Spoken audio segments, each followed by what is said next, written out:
Hey everyone, welcome back to the channel. Today we've got some exciting updates from Sony's recent PlayStation showcase. If you've been keeping an eye on the new titles coming out, you've probably seen Phantom Blade Zero pop up. This action-packed cinematic hack and slash has been turning heads, and today we're diving into some fresh details straight from the studio itself. Let's get into it.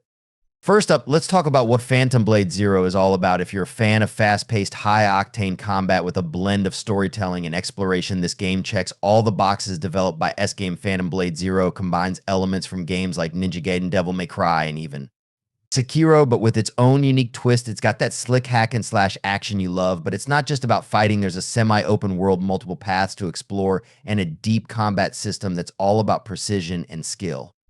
Now, you may have already seen some of the gameplay footage that was shown at the PlayStation showcase, but here's the big question. Was that combat real? Absolutely. S-Game confirmed that all the combat in those trailers was captured in engine. They did use a cinematic camera for some of those jaw-dropping angles, so the actual gameplay will have a more stable view, giving you a broader perspective and a better chance to see everything clearly. And that combat system, it's called the combo chain, a mechanic that the studio has been developing for years, especially for mobile games, but now it's refined for all platforms. The idea is simple but effective. Players can chain together complex rapid combos by pressing just two buttons. That means you'll look like a pro in no time, pulling off fluid Ninja Gaiden-style combos without much effort.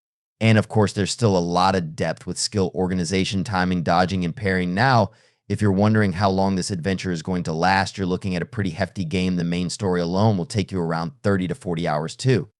Complete, and that's not even counting all the side content. Once you finish the main story, there's a ton of end-game stuff to dive into: multiplayer dungeons, boss rushes, rogue-like abysses, and more. So whether you're a completionist or just want to enjoy the story, there's plenty to keep you occupied. Now, is Phantom Blade Zero an open world game? Well, kind of.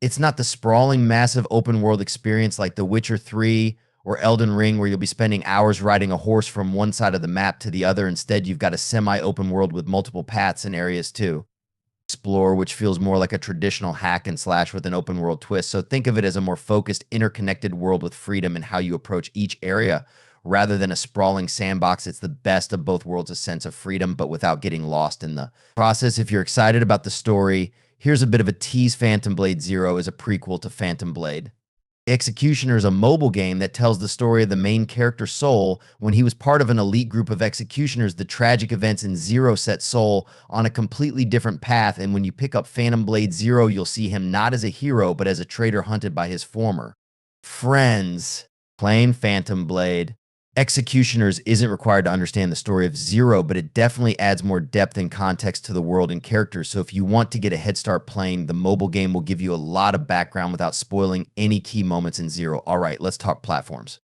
Right now, Phantom Blade Zero is confirmed as a PS5 console exclusive, but there's no word yet on whether it'll be timed exclusive or release at the same time on other platforms. What we do know is that it's coming to PS5 first, and there's no planned exclusivity for any other platform, so we can probably expect it to eventually land on PC or other consoles down the line. And while there's no set release date yet, the game has been in the works since 2017, with the official development kicking off in 2022. So we're still a bit of a ways out from launch, but it's definitely something to keep an eye on. To sum it all up, Phantom Blade Zero is shaping up to be a must-play title for action game fans. The mix of fast-paced combat, a semi-open world, and a gripping story make it one of the most exciting upcoming releases for PS5, while there's still a lot we don't know, like the exact release date and price. In the studio has definitely got us excited for what's to come. So what do you think? Are you excited for Phantom Blade Zero? Let us know your thoughts in the comments below. And don't forget to like, share, and subscribe for more updates on all things gaming. Thanks for watching, and we'll see you next time.